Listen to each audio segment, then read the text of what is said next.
আজ আমি করে নেব লাউ পাতায় ইলিশ মাছের পাতুরি।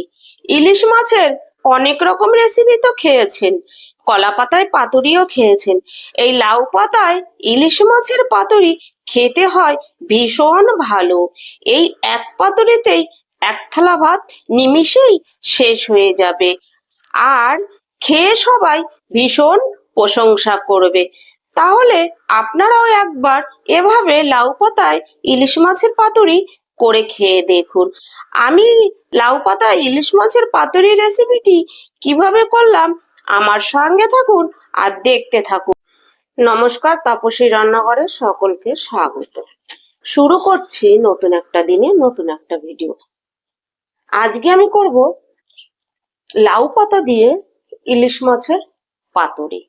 ইলিশ মাছের পাতুরি, ভাপা, সর্ষে ভাপা অনেক রকম তো খেয়েছেন। আজকে যে আমি ইলিশ মাছের লাউ পাতা দিয়ে পাতুরি করব, খেতে কিন্তু ভীষণ ভালো হয়। আমি এটা মাঝে মধ্যে এরকম খেয়ে থাকি, তবে আমি কখনো শেয়ার করিনি। আর তার থেকেও বড় কথা, আমি তো আর আগে ভিডিও করতাম না, তাই কখনো শেয়ার করতেও পারিনি। আজ আমি লাউ পাতা দিয়ে এই ইলিশ মাছের পাতুরি তৈরি করে দেখাবো। আমার দেখুন ছোট ছোট সাইজের এরকম 3টে ইলিশ এনেছিল।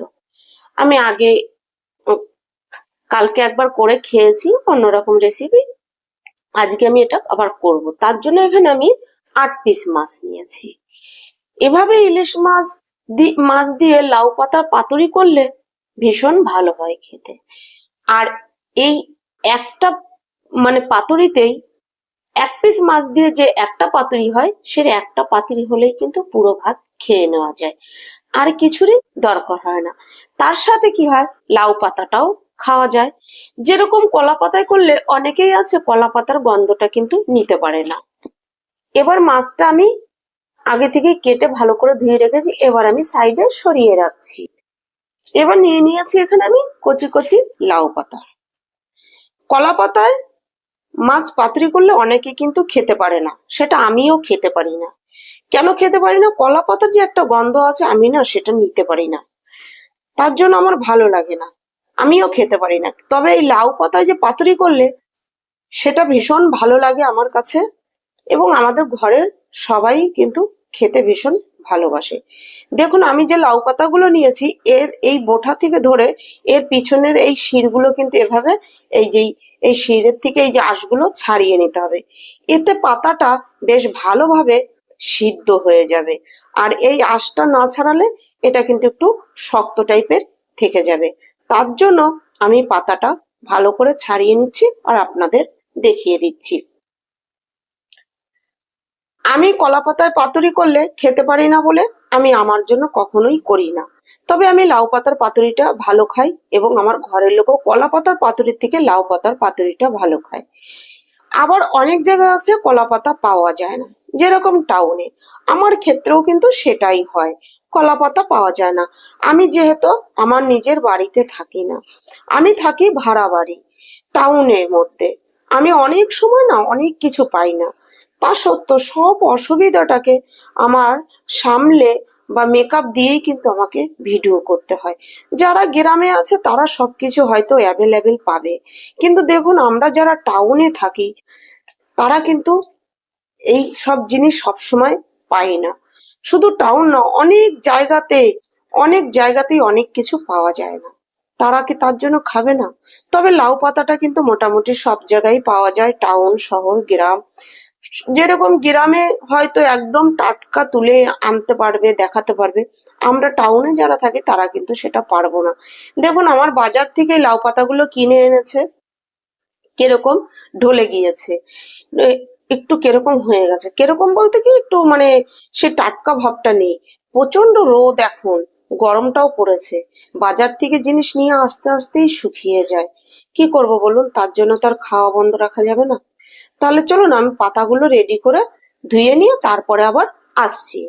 দেখুন, লাউ পাতাগুলো বেছে আমি এই যে এরকম আঁশ বেরিয়েছে এগুলো ফেলে দিচ্ছি। দেখুন, আমি লাউ শাকগুলো ধুয়ে নিয়েছি, তবে একটা পাতাও কিন্তু মুচড়ে যায়নি। আমি এরকম এই হাতের তালুতে এরকম পাতাটা রেখে সিঙ্কের কলের নিচে এরকম ভাবে দিয়ে এরকম ডলে ডলে ডলে ডলে ধুয়ে নিয়েছি। পাতাগুলো কিন্তু এভাবেই ধুয়ে নিতে হবে।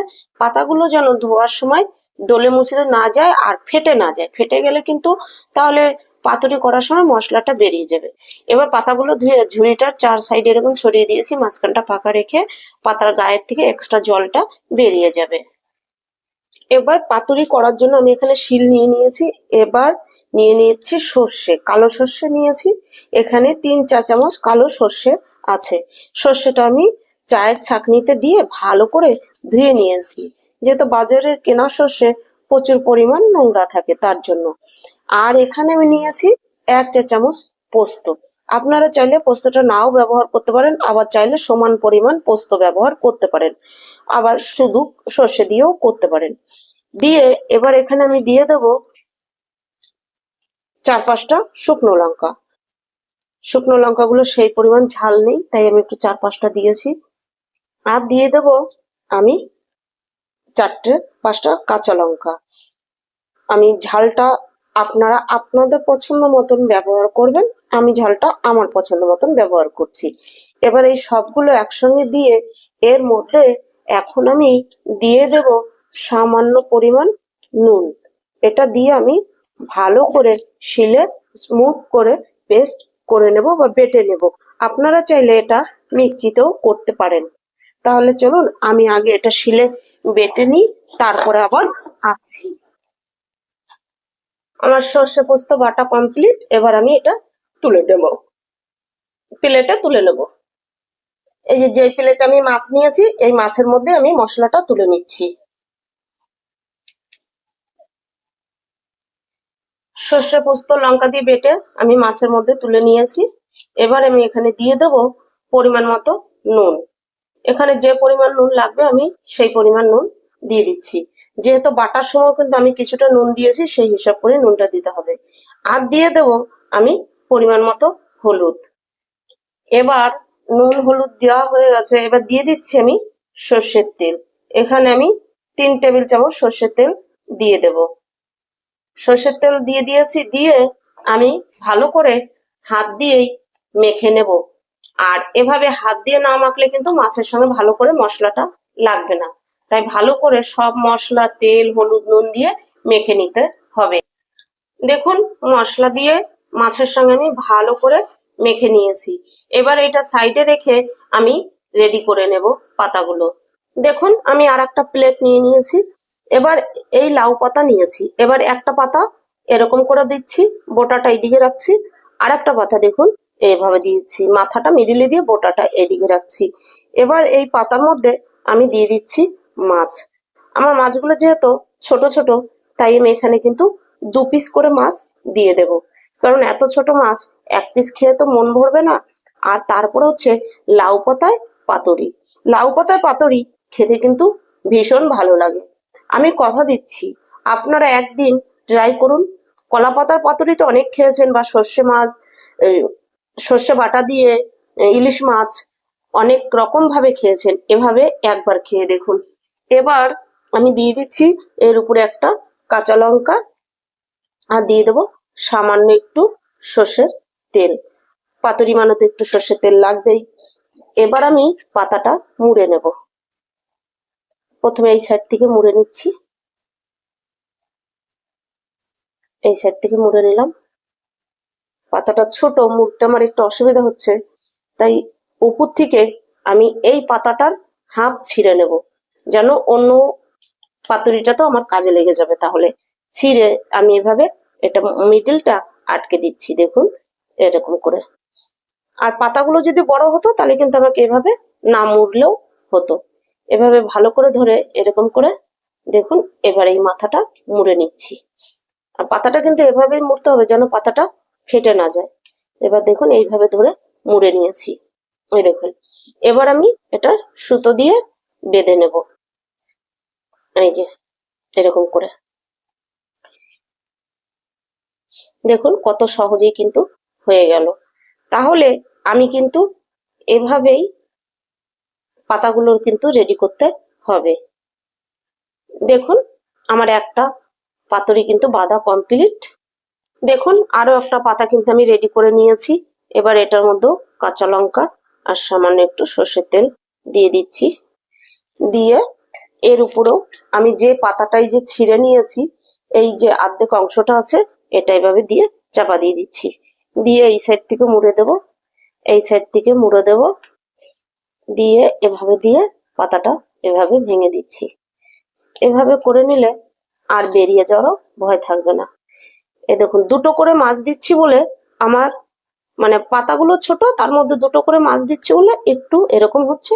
যদি এইটাই আমি একটা মাছ দিতাম তাহলে কিন্তু আর এটা হতো না। এটাও আমি বেঁধে নেব। এভাবে কিন্তু আমি প্রত্যেকটা পাতা রেডি করে নেব। তাহলে আমার 8 পিস মাছ আছে, তাহলে কিন্তু আমার সেখানে 4টে পাতুরি হবে। এবার 4টে পাতুরি বানাই, তারপরে খাওয়ার সময় তখন আবার দেখা যাবে। কেউ যদি 2 পিস না খায় সেখান থেকে আবার থেকেও যাবে। তাহলে এভাবে বাকি পাতুরিগুলো আমি করে নেব। ফ্রাই প্যান বসিয়ে দিয়েছি, ফ্রাই প্যান গরম হয়ে গিয়েছে, দিয়ে দিচ্ছি সামান্য একটু তেল। তেলটা দিয়ে পুরো ফ্রাই প্যানের মধ্যে ভালো করে ছড়িয়ে নিচ্ছি। ছড়িয়ে নিতে নিতে গরম হয়ে যাবে। এবার পাতুরিগুলো ফ্রাই প্যানের মধ্যে দিয়ে দিচ্ছি একে একে। 4টে পাতুরি একবারেই দেখুন হয়ে গেল। এবার পাতুরিটা দিয়ে এবার আমি ঢাকা দিয়ে দিচ্ছি। ঢাকা দিয়ে আঁচ করে দেবো মাঝারি টু লোতে। এখানে আমি ঢাকা দিয়ে রাখবো 4 থেকে 5 মিনিটের জন্য। 5 মিনিট ঢাকা দিয়ে আমি 1 পিঠ রান্না করে নিয়েছি। এবার ঢাকা তুলে আমি আবার উল্টে দিচ্ছি। দেখুন, এভাবে উল্টে দিয়ে বাকি পিঠটাও একইভাবে ঢাকা দিয়ে আরো 5 মিনিট আমি রান্না করে নেব। 5 মিনিট পরে আমি আবার দেখুন ঢাকা তুলে উল্টে দিচ্ছি।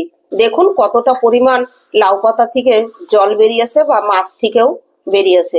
এই জলটা ভালোভাবে শুকিয়ে আসা পর্যন্ত আমি উল্টে পাল্টে পাতুরিটা রান্না করে নেব।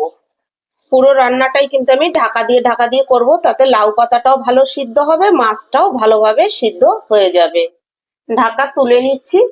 দেখুন, আমার কিন্তু ইলিশ মাছের লাউ পাতায় পাতুরি কিন্তু কমপ্লিট। এই যে পাতা থেকে যে আর মাছ থেকে যে এক্সট্রা জলটা বেরিয়েছিল, দেখুন আমি ভালো করে কিন্তু শুকিয়ে নিয়েছি। আপনারাও এরকম করে ইলিশ মাছ হলে একবার লাউ পাতায় পাতুরি করে খেয়ে দেখুন, ভীষণ ভালো লাগবে। আর এই একটা পাতুরিতেই আপনাদের খাওয়া হয়ে যাবে, আর কিছু দরকার হবে না। এবার আমি একটা প্লেটে নামিয়ে নিচ্ছি। দেখুন, এবার একটা পাতুরি আমি খুলে নিয়ে দেখাচ্ছি যে এর ভিতরটা কত সুন্দর হয়েছে। আশা করছি আমার এই ভিডিওটা আপনাদের কাছে ভালো লাগবে। ভিডিওটা যদি ভালো লাগে লাইক, কমেন্ট, সাবস্ক্রাইব করবেন। সাবস্ক্রাইব করে পাশে থাকা বেল আইকনটি প্রেস করে নোটিফিকেশনটি অন রাখবেন। যখনই আমি এরকম নিত্য নতুন ভিডিও আপলোড করব পৌঁছে যাবে সবার আগে আপনাদের কাছে।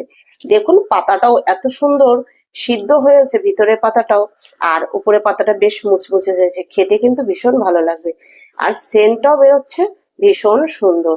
দেখুন কত সুন্দর হয়েছে ভিতরটা, কালারটাও বেশ ভালো হয়েছে।